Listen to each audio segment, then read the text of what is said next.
By now, many of you will know what a disaster the Stadia shutdown situation is. Announced on September 29th, 2022 that the service will shut down for everyone on January 18th, 2023, and that Google will be refunding all Stadia hardware purchases made through the Google Store and all game and add-on content purchases made through the Stadia Store. The cloud gaming service will die as it lived, unceremoniously. Google Graveyard website Killed by Google has already updated their website to reflect this situation. People are pointing out how Phil Harrison promised that Stadia is not one of those Google products that'll be killed off prematurely.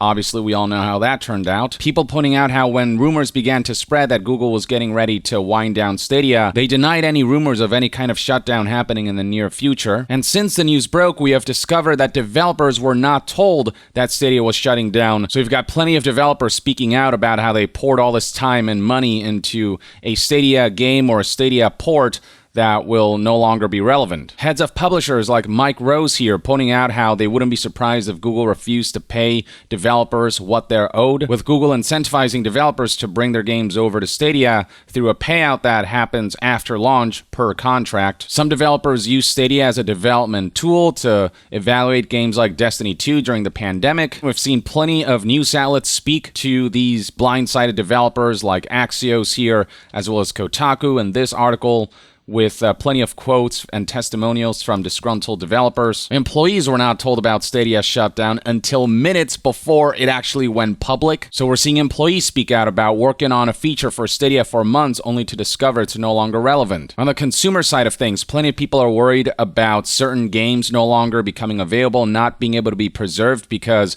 Stadia exclusive games are only on the cloud, while certain Stadia exclusive developers have announced that they're looking into ways to bring the game to other platforms. There is no guarantee that certain Stadia exclusives won't get lost in time forever. Stadia players are also worried about their progression, with people having put hundreds, if not thousands of hours into certain games whose progression may not carry over. Publishers have had to put out statements assuring that they're looking into how to transfer progression and how to transfer Stadia players to other platforms. Ubisoft has spoken out about this. Ubisoft tells me it's working to transfer Stadia game ownership to PC. You've got CD Projekt Red, who are also looking into options for Cyberpunk.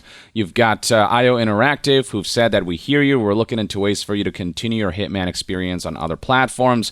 And Bungie itself is also looking for ways to do the same with Destiny 2. But alongside all that, we're starting to get reports on what happened behind the scenes during Stadia's tenure and some of the really dumb decisions that Stadia higher-ups and folks like Phil Harrison made that only further serve to essentially guarantee Stadia's failure, like not taking advantage of prominent developers who were interested in releasing a game for Stadia like, Hideo Kojima. Look at this headline. Source: Stadia turned down an exclusive Death Stranding follow-up from Kojima. There are myriad reasons for why Stadia failed: an awful business model, a lack of features, but another major failure on Stadia's part was putting together a compelling library of games. Instead of bringing new and compelling games to the platform, they spent millions and millions of dollars, tens of millions of dollars, trying to get games that are already out, AAA games, over to Stadia, like ports of Red Dead Redemption 2 and Assassin's Creed games and whatnot. And when they did establish their own first-party studio with the promise that they're going to make unique experiences for Stadia,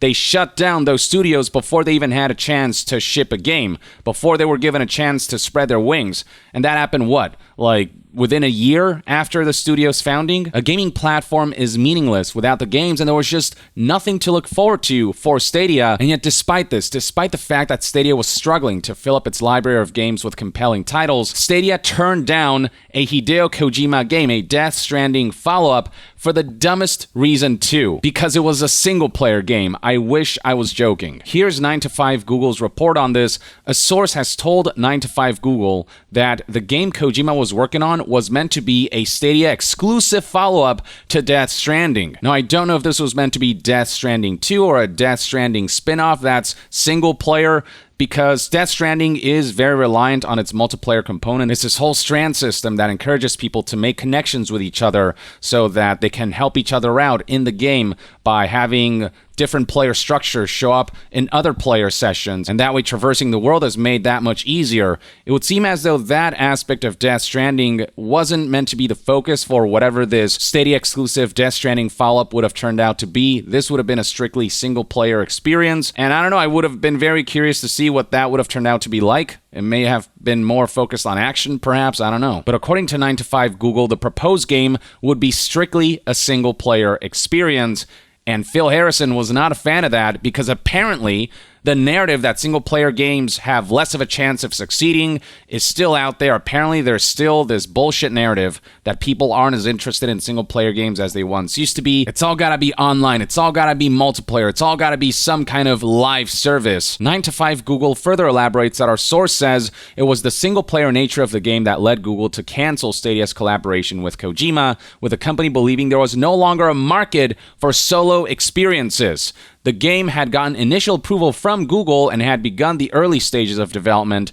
However, shortly after the first mock-ups were shown in mid-2020, Google scrapped the project entirely. With successes we've been seeing from Sony's single-player offerings with major mass hits like Elden Ring and Cyberpunk 2077, how is it that corporations continue to believe in this absurd notion that single-player games are just not viable for business? And how is it that Stadia, of all platforms, which was starving for any kind of compelling exclusive content, rejected a Hideo Kojima game just because it was single-player? With how poorly Stadia was performing, it could not afford to be picky about the games that it could bring to the platform. And when you've got a big name like Hideo Kojima attached to an exclusive game for your platform, you leap onto that chance. You don't reject that, especially when your platform is struggling in terms of keeping players' interest and having a compelling library of games. I don't know how that game would have turned out, but it would have certainly piqued my interest enough that I might have started using Stadia just to check out this game. This seemed like something that could help add a bit of spark to the winning fire that was Stadia, but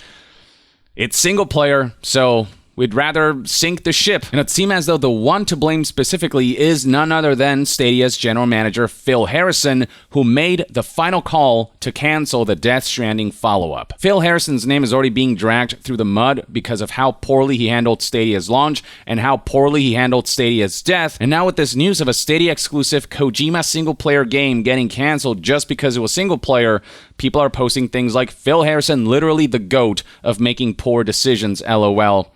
It seems like the worse his decisions, the better his career trajectory, which, yeah, for some reason, despite Phil Harrison's extensive track record of poor product launches and awful decisions, people continue to hire him to lead gaming endeavors. Rumors of Kojima potentially bringing a game to Stadia began as far back as July of 2019 when he met up with Jade Raymond, who once upon a time was in charge of the first-party studios that Stadia founded before they were shut down like less than a year to like roughly around a year later. Kojima seemed excited about the prospect of working with Jade Raymond and bringing a game over to Stadia, but Stadia leadership and folks like Phil Spencer not only screwed over Jade Raymond by not letting her do her thing before shutting down her ventures and endeavors, he did the same thing to Hideo Kojima in his single-player game that was set to launch exclusively on Stadia.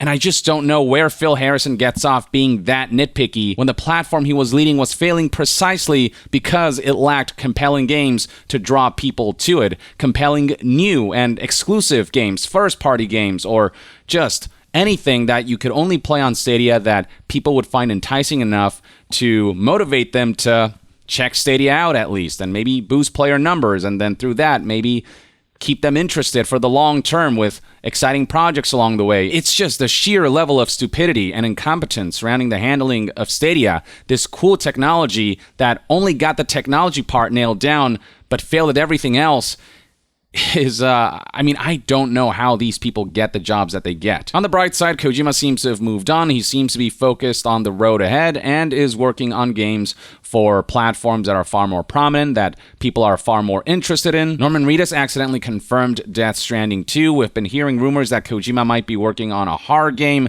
and Kojima also announced during an Xbox stream that he's working with Xbox to bring a game to the platform.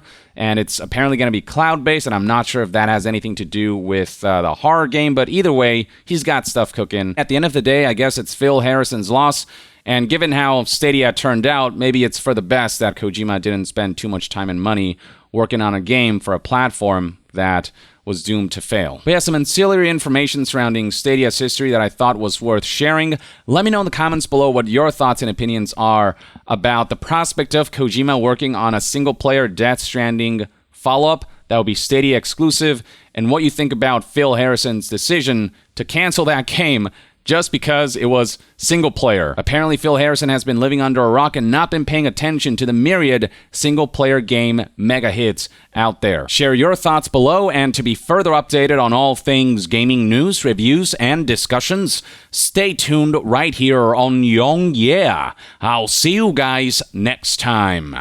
Young out.